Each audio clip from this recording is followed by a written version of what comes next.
Fala pessoal, estamos juntos aqui mais uma vez. Vamos fazer uma questão sobre CPU, basicamente processadores, e vamos explicar um pouco de cada item. Então, sem mais enrolação, simbora. É o processo. Antes de mais nada, espero que você tenha pausado o vídeo e tentado resolver sozinho. Dito isso, é o processo de execução de programas. Processo de execução de programas com mais de uma CPU, com 2 ou mais CPUs. Esse processo é denominado o shell. É quando tem uma parte no computador chamada CLI, que é a interface da linguagem do comando. Esse CLI é quando o usuário, consegue, por meio de códigos, na tela do computador, ali na interface, na tela comando, na CLI, aí o usuário consegue fazer algumas alterações em baixo nível, em coisas mais técnicas, vou dizer assim. O CLI é o local onde é feito, e o shell é considerado de alto nível, é a parte responsável por pegar essa linguagem e decodificar e fazer o levar dela até o sistema operacional, e a partir do sistema operacional aí vai se levando até chegar no modo kernel.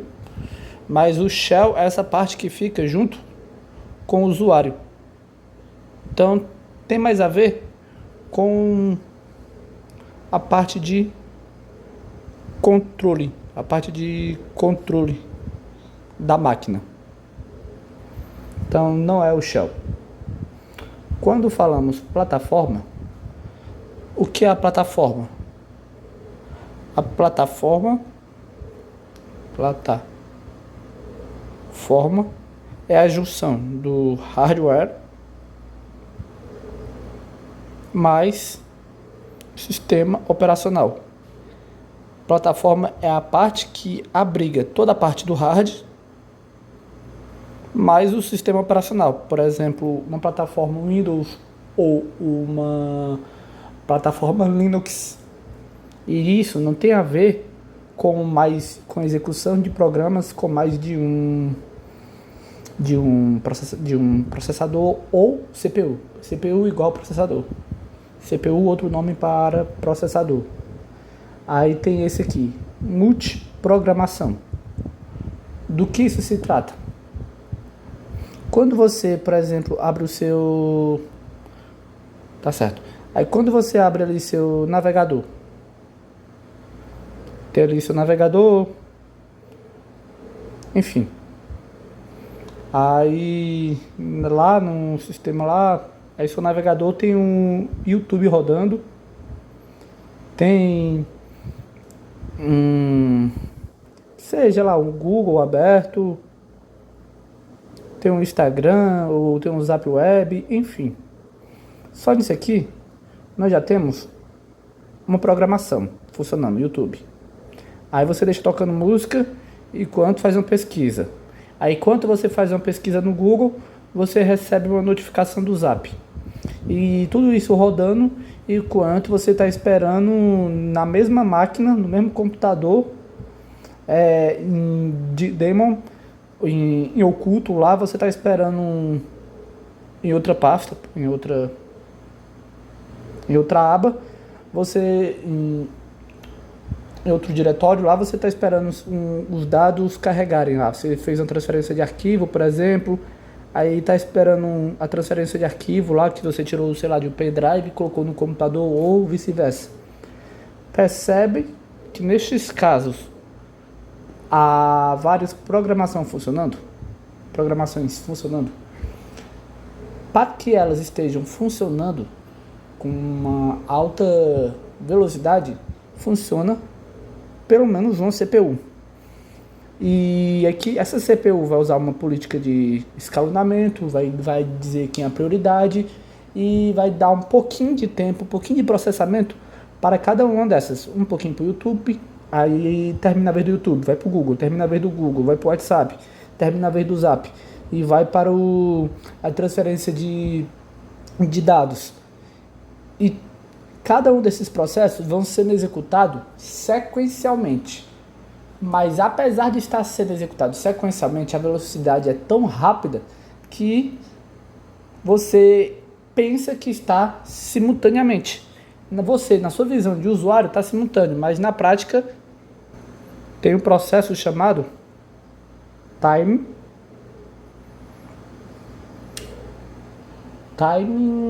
sharing, como fosse compartilhamento de tempo. E ele trabalha junto com o escalonamento, que nada mais é que escalonamento é a prática de dizer quem é a prioridade naquele momento para a execução da tarefa. Aí fica nesse compartilhamento de tempo, mais escalonamento. Mas para que a multiprogramação funcione, uma CPU, um processador, basta.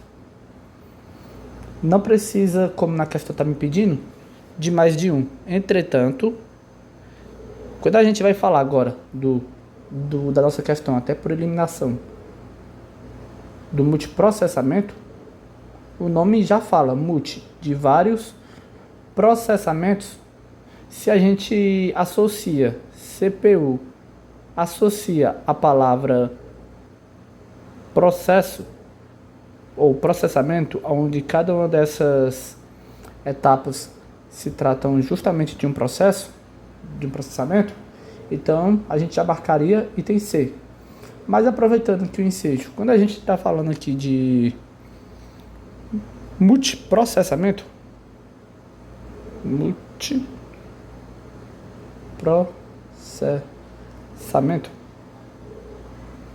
existe duas categorias, até é importante saber. Seriam a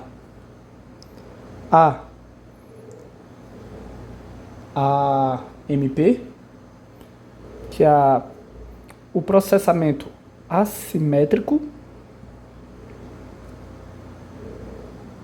Qual a característica do processamento assimétrico? É a seguinte, você tem lá o nome já fala, assimetria é aquilo que é diferente. Então, este funciona como uma arquitetura de mestre e slaver, ou seja, de mestre e escravo. Vou fazer uma analogia simples. Imagine uma tropa. Aí nesta tropa tem alguém que é o general. Esse aqui seria o mestre. E esse general, na verdade, como se trata de uma analogia, é uma CPU. Nós estamos falando aqui de multiprocessamento. Quando falamos de multiprocessamento, necessariamente, pelo menos maior que 2 processadores. Processadores também chamado de CPU, tá certo? Então, nada impede de ser o caso aqui, slave, do escravo. E é esse o nome mesmo que pode cair na prova, slave. Aí tem lá o mestre ou o general e o soldado. Aí o que acontece? Um vai mandar e o outro vai executar. E se houver mais processadores? Ali, eles não têm a obrigação de ser igual, afinal são assimétricos, mas é necessário ter aquele que mande. Aí, cada um desses CPUs, CPU1, aqui, eu vou chamar de C2, se você entende aqui, CPU2, aqui será a CPU3, Perfeito?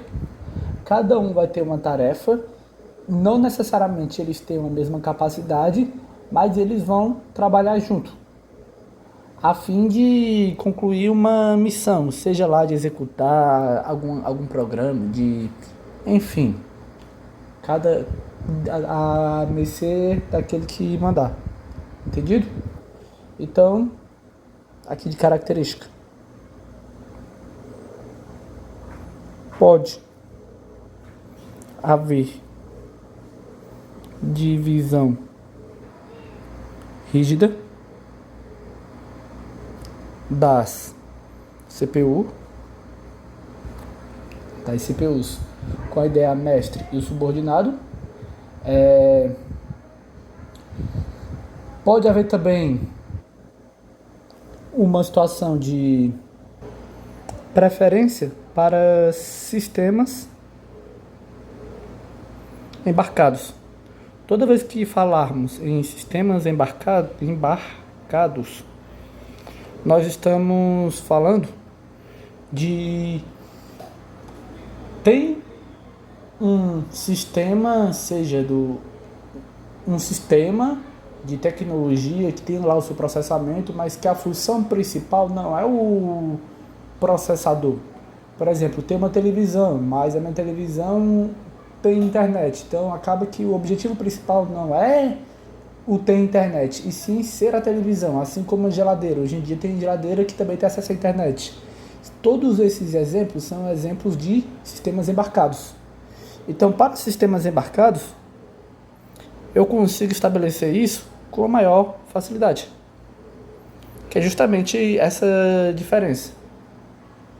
Mas não impede de usar em outros contextos, mas esse aqui é o que melhor se aplica. Por quê? Se por um lado tem o assimétrico, logicamente teria o simétrico, o melhor. Isso mesmo. O M de multi e o P de processador. Multiprocessador simétrico. Simétrico. Perfeito? Qual a característica dele? Nesse aqui, diferente do anterior, já são CPUs equivalentes.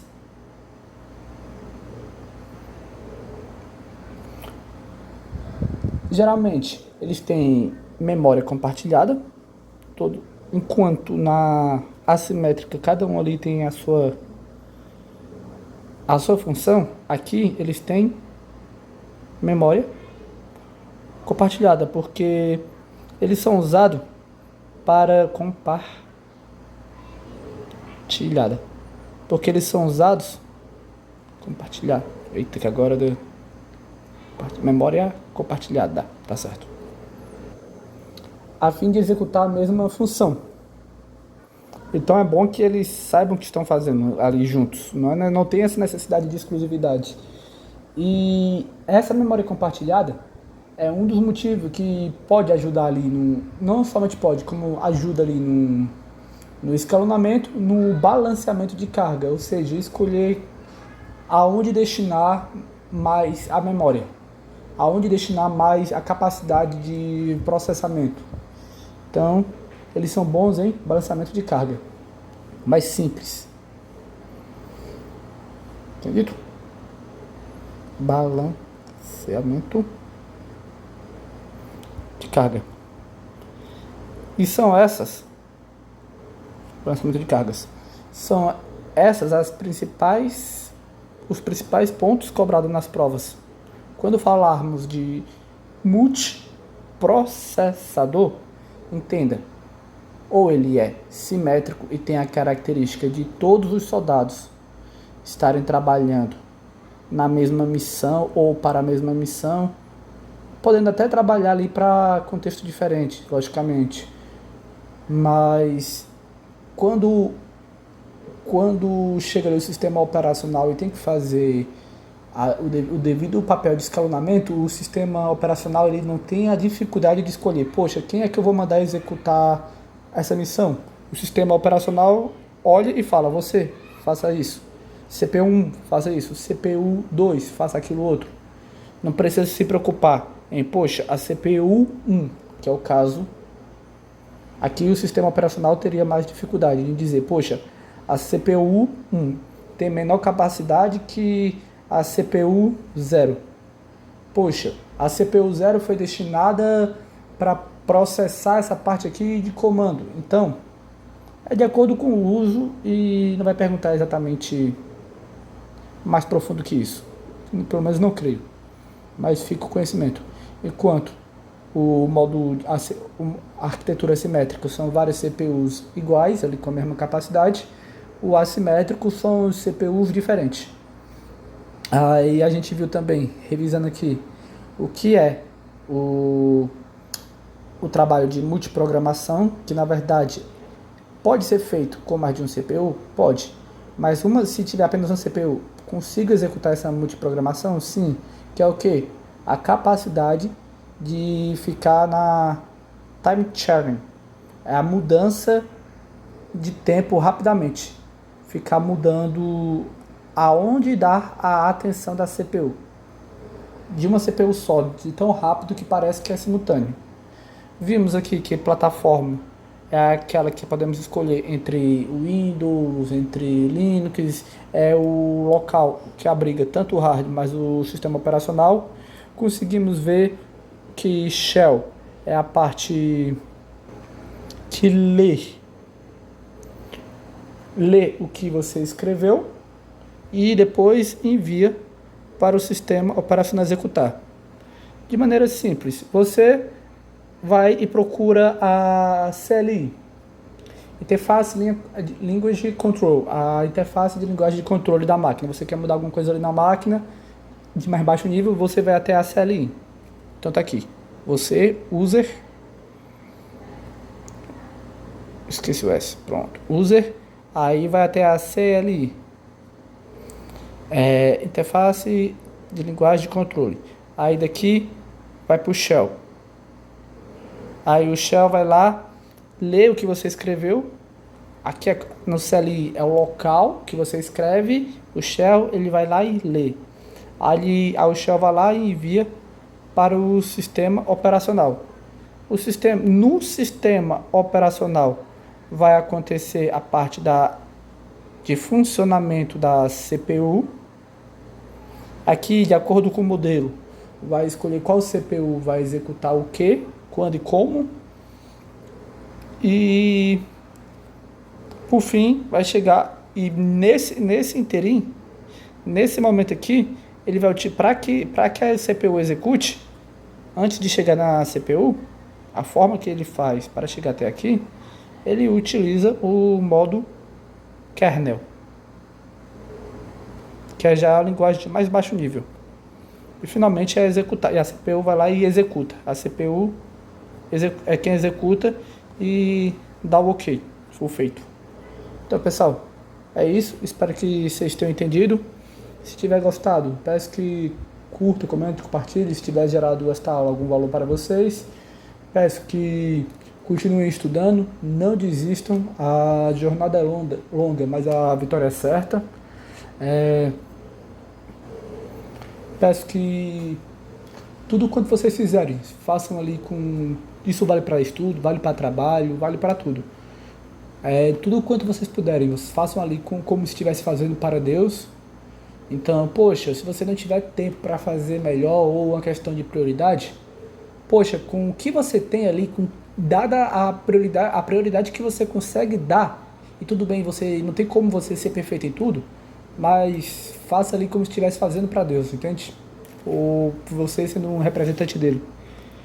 Então, se ficou até aqui, vamos junto, rumo à aprovação. Um forte abraço e até a próxima. Valeu, falou!